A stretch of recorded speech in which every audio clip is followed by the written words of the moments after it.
3, 2, 1. Hi, this is Neil Brennan. I'm a UK social editor at Bloomberg. It's Kate Crater. I'm food editor here at Bloomberg in London. I'm Phil Aldrich, the senior economics reporter for the UK at Bloomberg News.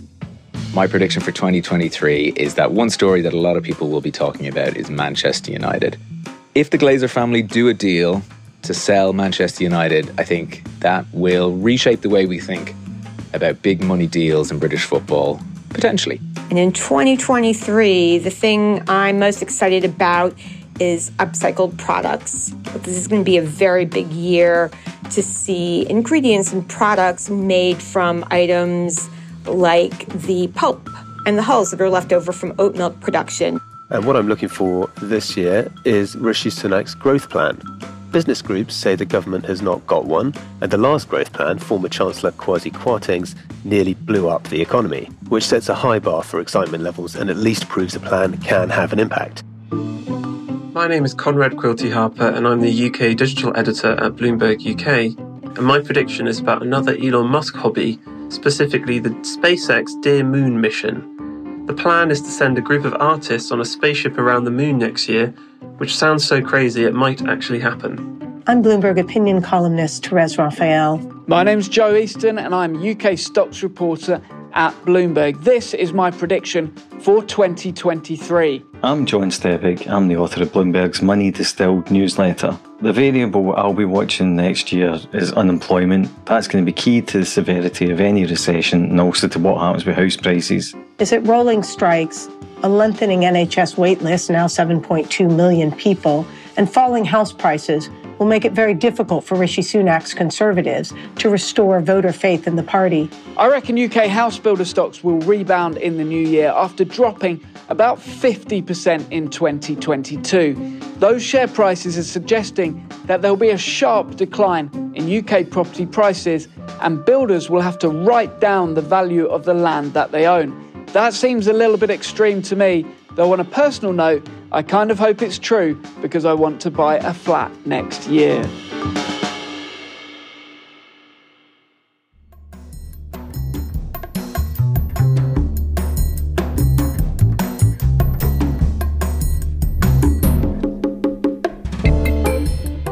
I'm David Merritt. And I'm Francine Lacqua. And this is In the City, Bloomberg's podcast connecting you to the stories and the voices at the heart of the City of London. Now this week, Dave, and next, we're going to unpack the predictions and expectations for two sectors that Brits love to talk about, retail and housing. Absolutely. So first, on to retail shopping. And to help us to do that, we have our UK retail reporter, Katie Linsell, and opinion columnist, Andrea Felsted, who writes about consumer goods and the retail industry. Thank you both for joining us. Thank you. As we go into 2023, are people spending less on higher ticket items? Are they spending more on other things? Well, we're seeing spend on real luxury brands hold up because, of course, not everyone is impacted by the cost of living crisis. But if we look at the more general spend across the population, we're really seeing that people are prioritizing essential goods. They are looking at their spend on food. They're looking at their spend on energy. And so really, they're looking at those sort of crucial items. We're seeing less spend on fashion. I think it's about 3/4 of Brits in a recent survey I read are pulling back on buying sort of fashion and shoes and items like that. So yes, it really is focusing on the sort of crucial items that you have to have at home. I was in the West End on Saturday for a wedding, and I've never seen so many people swarming the streets up and down Regent Street. Is it too early to say? Obviously, it's Saturday before Christmas.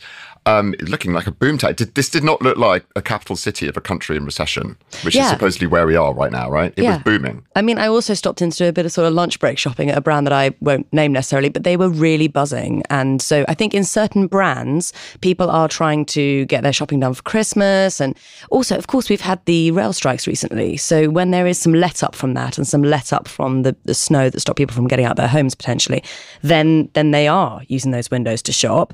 Of course, they're still also shopping online. But I think really the truth will be told in January when we see retailers come back and give us their figures for how their Christmas trading periods went. And also behind all those images of people flocking to shops is inventory levels. And compared to this time last year, retailers are holding more inventory. They had to order very early in the year. They had to think about supply chain issues, which, ironically, supply chains have got easier over the course of the year. They're holding more stock. They really need to shift it. So we've seen more and more discounts and bigger discounts. So I think, we've got the truth ahead of us in January. Andrea, there was also this pretty amazing, actually, Morgan Stanley report saying that young adults who live with their parents are fueling the luxury boom. So is it the case that, people are getting married less at the moment because everything's so expensive?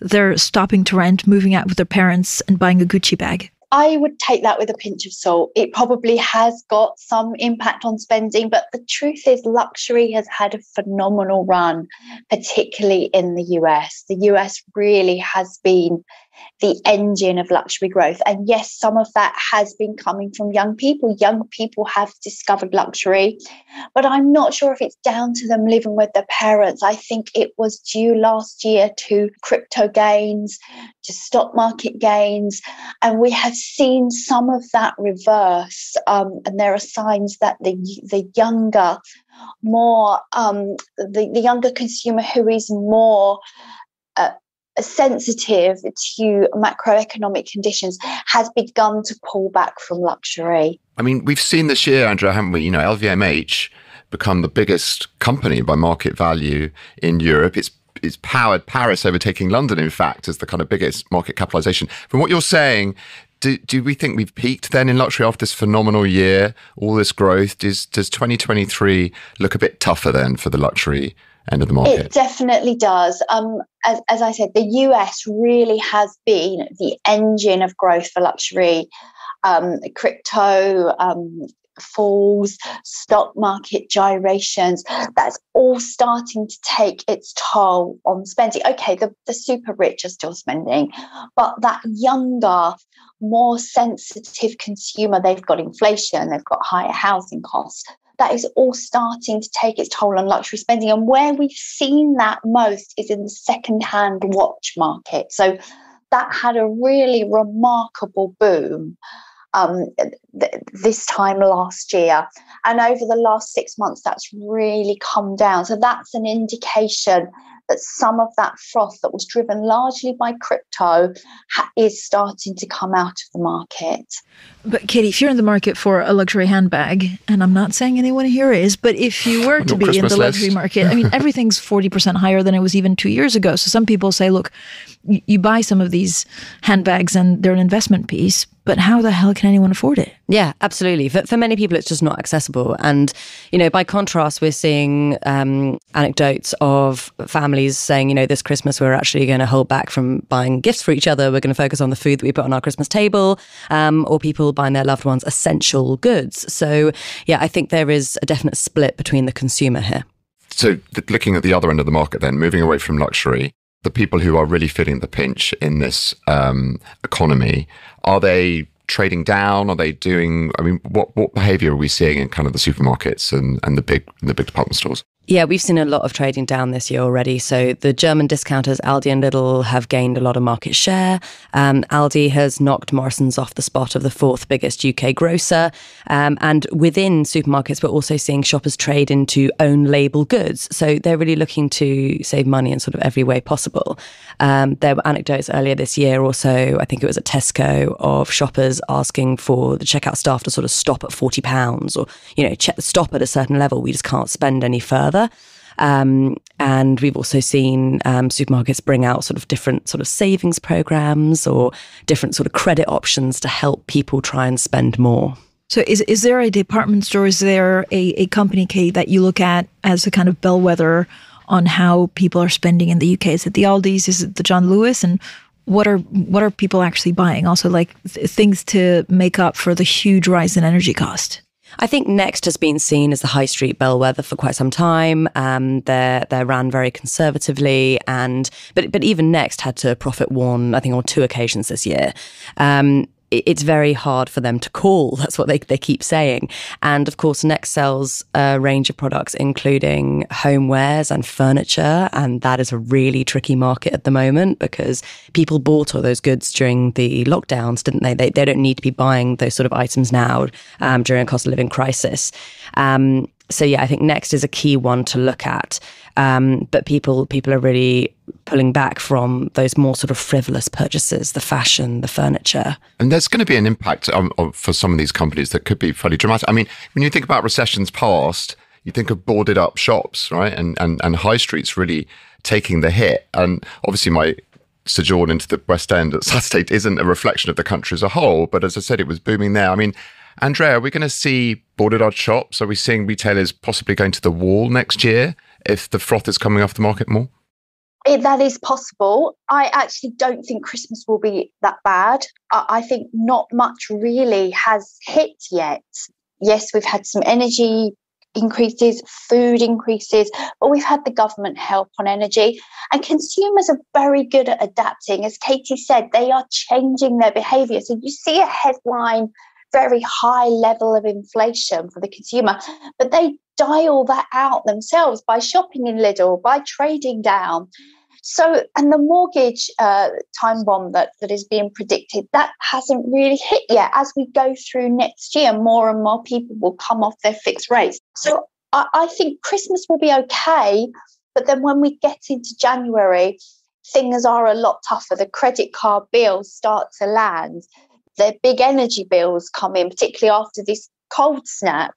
The more people roll off their fixed rate mortgages. So I think it will be the first quarter of next year and into 2023 where we do see that pain. When that happens, then I think we could see, it's very likely that we see more of that pain and more of those casualties. But Andrea, to David's very good question about whether companies or, shops will go bust, the high street has changed so much since the last financial crisis. It's much bigger chains, I guess, that have taken over the high street. So does that change the dynamics, that it's not the independent shop that can go bust? Because at the end of the day, some of these bigger shops, even if they don't do so well in certain parts of the country, have deeper pockets. That's right. And when you look at the casualties that we've had over the last, say, 3 to 5 years, most of the big obvious names have gone. The ones that we all had on our watch list, Debenhams, Arcadia, they've all gone already. So if there are casualties, it will be another layer down of stores that fail. We have also, just jumping in there, we have seen sort of some key names go into insolvency just in recent weeks. And I think Andrea's really right. Next quarter will be a really interesting one. So, if some of these recently that we've seen struggle, made.com, as I was saying, furniture, a really difficult category, and online only, are they going to really keep shoppers' loyalty in this kind of environment? So yeah, we saw made.com go into insolvency, Joules as well, the high street fashion brand. Both of those were bought out of insolvency by Next. And Mike Ashley's Empire Frasers Group has also been doing a lot of buying up of struggling brands on the high street. So for a lot of retailers, this is actually going to prove a bit of an opportunity, or at least for those biggest, really, really strong retailers. So I think we're going to see quite a lot of M&A in the coming months. Interesting. And, it's, I guess, the first Christmas we've had for a while, sort of in the post-COVID period, at least in this country. I mean, there's a lot of it around, obviously, but I think in terms of restrictions, people are less nervous about it. We talk about how COVID accelerated some changes to the economy and, the shift to online. Where are we at now? All those people teeming the streets, still people want to visit retail locations, or are they going to do a lot more sitting on their sofas? David's been shocked. He experienced Oxford Street on Saturday. I'm going to tell you what, can't get over it. It was horrible. I mean, yeah, Oxford Street is the sort of pumping heart of our retail environment, isn't it? So it should be super busy at this time of year. Look, a lot of people shifted to buying online during the COVID pandemic. We know that. There's been a big surprise at how much that hasn't stuck, really. Even though still so many people work from home and we've got a lot of hybrid working, it's been proven that people like to shop in person. It is a and nice you mentioned made.com, right? Like internet only. Yes, yeah. So there's been a bit of a shock, and Wayfair is another one that comes to mind, having to cut loads of jobs. So it has been, I think, a bit of a wake-up call for some of those online-only brands that actually people do enjoy going back to shop in person. And then, of course, with Royal Mail strikes, that also means that people wanted to shop for Christmas have found they can't depend on those deliveries arriving on time. And I think that's been really tough, especially for sort of small, more independent retailers who rely on Royal Mail. So there's a mix going on at the moment. But yeah, I think online is not having the kind of happy ride that many expected. I was asked this morning who in the newsroom has an electric blanket. My answer was who does not have an electric blanket. Yeah, in I these don't, times. but I agree. Not Many yet. do. Katie, yes, not yet. Is that what people are buying at the moment? It's Absolutely. energy efficient. Give us the flavour. Yes. So definitely electric blankets, sales are up hugely. Air fryers. I mean, I was having a conversation this weekend about air fryers. They're really taking off. And I think it was Currys who was saying last week at their earnings that they're at least trying to give the image that people are trading up within the electronic products that they offer. So looking to buy more energy friendly washing machines, tumble dryers, all these different products. So there you go. There is a market for those goods at the moment. Air fryer for Christmas, everyone. I'm not sure Mrs. Merritt would be happy with an air fryer for Christmas. Air fried turkey, no thanks. So, Andrea, what are your other predictions for where this market's going to turn next year? I mean, you mentioned again about consumers getting smart about finding ways to save money. Inflation seems to have peaked, right? So is the picture for that going to get better next year? It could do. It could do. I think there's more. There's more pain still to come. I mean, I would think unless inflation comes down very sharply, it looks very tough for people next year. The other thing to watch will be employment, because consumers tend to change their habits the most when, unfortunately, they lose their jobs or they see their friends being made redundant. Thankfully, we haven't seen large job losses yet. So if employment can stay pretty stable and full, then that should be good. But I think there are so many pressures next year that I think it is going to be a really, really difficult year. And while I'm optimistic for this Christmas, already I'm pessimistic for next Christmas. Andrea, do you have any insight into how many companies were able to raise prices in the last 6 to 8 months that won't be able to do so next year? Everybody is going to struggle to put through more price increases. I mean, we've seen some of the prices come through, but next year we will still see more of it, particularly in consumer goods. There tends to be a lag between commodity costs going up and prices going up. And so we will still see more inflation coming through in consumer goods. And it's going to get harder to persuade people to pay those prices when their incomes are under pressure. Do you agree with that, Katie? A bleak forecast there for Andrea. Is it going to be rough next year? I think employment is the key thing to look at, as Andrea says. And, to some extent, when we get out of the really cold weather, may things start to look a little bit better for people that don't have to worry so much about energy bills. But yeah, there's a certain amount of time that we can all put up with our budgets being stretched to the extent that they are, right? So yeah, you don't speak to many retailers who are upbeat at the moment, let's put it that way. And also they're all finding it very hard to forecast. So they can't say at what stage next year it might start to get easier. So yes, I think for now, pessimism is the way forward. Katie and Andrea, thank you so much for joining us. Thank you. Thanks for listening to this week's In the City. We'll be back next week. But in the meantime, if you like our show, please head on over to Apple Podcasts or wherever you listen to podcasts and rate, review and subscribe.